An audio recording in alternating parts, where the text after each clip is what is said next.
25 जून दीपक जी जो हमारे आगरा के आदरणीय कमिश्नर साहब हैं, उन्होंने हमें पुष्टि करा था कि आपकी एफआईआर 1 हफ्ते में आ जाएगी और हमारे सामने विनायक भोसले एसीपी साहब को भेजी गई थी हरी पर्वत।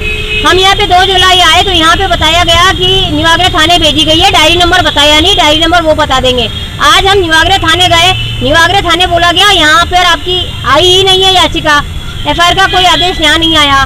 फिर यहाँ आए दोबारा कि वो कह रहा है कि यहाँ आया नहीं है, वापस हरी पर्वत आते हैं, हरी पर्वत आज नई कहानी, ये रोज नई कविता सुनाते हैं। 2 तारीख कह रहे थे हमने निवागरा थाना भेज दी है याचिका, आज कविता सुना रहे हैं कि आपका एफआईआर का आदेश हमारे पास तो आज कभी आया ही नहीं है। तो ये रोज पुलिस की नई जो होती है कविताएं होती है, एफआईआर दरअसल उसकी होती है जो अपनी एफआईआर खरीदने की औकात रखता है। यही प्रॉब्लम है। कमिश्नर साहब के पीआरओ मुझे बोल रहे हैं कि आप कमिश्नर साहब को तंग क्यों कर रहे हो। भाई और किसको फॉलो करें, आप ये लिख के दे दो, आप लिख के नहीं दोगे। गाजियाबाद में भी यही कमिश्नरेट का हाल है। गाजियाबाद में भी दयालबाग आश्रम वालों के खिलाफ 13 जुलाई इन्होंने स्कैंडल किया था, मारा था। मौके पे सब हमारे साथ थे, 6 के 6 पुलिस कार्यकर्ता। सबने कहा मैडम केस आपके पक्ष में है, आप एफआईआर करा लो, गलती इनके दयालबाग राधा स्वामी सत्संग के कार्यकर्ता की है। मैंने कहा सर आप इसे यही समझा दो, क्योंकि ये थाने पे प्रकट जाएगा, आपके पास 200 फोन आ जाएंगे बीजेपी के और दयालबाग के और आईपीएस आईएएस के और आपके लखनऊ डीजी डीआईजी के, पता नहीं कहाँ से, दिपेश जुनेजा का आ जाएगा, केशव प्रसाद मौर्य का आ जाएगा, अमित शाह का आएगा। आप कर नहीं पाओगे, इसे यहीं जड़ दो, 2-4 थप्पड़ और समझा दो। तो वो माने नहीं, वो बेचारे न्याय चाह रहे थे, सब अच्छे थे, लेकिन वही हुआ 2 घंटे बाद। आज तक 13 जुलाई की एफआईआर गाजियाबाद में नहीं हुई और यहाँ तो 26 फरवरी 2023 की एफआईआर आज तक नहीं हुई। 26 जून 25 को दीपक जी थे जो कि हमारे प्रेजेंट कमिश्नर साहब हैं, उन्होंने आदेश दिया था कि 1 हफ्ते में आ जाएगी। आप बार बार पीआरओ साहब मुझे थाने भेज रहे हैं, आपको शर्म नहीं आती? महिलाओं को थाने भेज रहे हैं बेवजह। आपने नया प्रकरण बनाया था, घोषणा की थी कि अब एफआईआर डोर स्टेप पे व्हाट्सएप पे पहुंचेगी, तो पीडीएफ भेजने में इतनी देरी क्यों?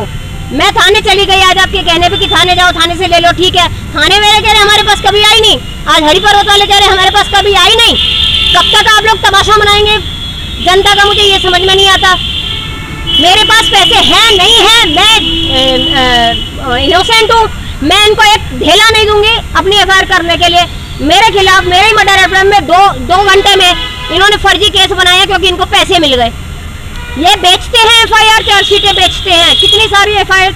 आप ये देखिए 2 महीने में 40 लाख करीब अनकंटेस्टेड केस कोर्ट में खत्म हो रहे हैं। इसका मतलब क्या था? इसके ऊपर कमेटी बैठनी चाहिए। मैं प्रश्न चिन्ह उठाती हूँ मोदी जी से और योगी जी से, और भारत के संविधान से अनकंटेस्टेड केस 2 महीने में 40 लाख करीब खत्म कैसे हो गए? इसका मतलब क्या कमिश्नरेट में वो सुलझाए जा सकते थे? कोर्ट का ऑर्डर था कि आज मेरा बयान होना था, दयालबाग वालों ने मेरी माताजी को अगवा किया था। आपका आदेश है कोर्ट का, मैं दिखा रही हूँ, पेशकार बगल में बैठा है जज साहब के कि भाई आज बयान होने 3 डेट से नहीं हो रहे। जज साहब वो कह रहा है कि पहले दूसरी पार्टी को नोटिस दो, ऐसा कोई प्रकरण ही नहीं है।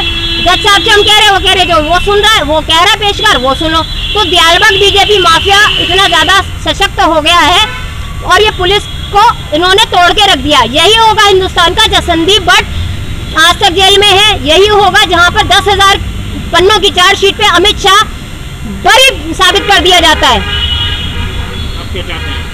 हम तो चाहते हैं नया कमल खिलाओ। आप कहते हैं ना कि कांग्रेस ने कुछ नहीं किया था, भैया भला है कांग्रेस का जिसने कुछ नहीं किया था, जिसने इतना तगड़ा माफिया नहीं बनाया था, जिसमें रंडियां नहीं थी, जिसमें रंडवे नहीं थे, जिसमें पुलिस महकमे को इतनी बुरी तरह खरीदा नहीं था। पुलिस महकमा को इन्होंने रंडी तवायफ खाना बना दिया है। न्यायपालिका को जज बिक रहे हैं, डर के मारे बिक रहे हैं या कैसे बिक रहे हैं?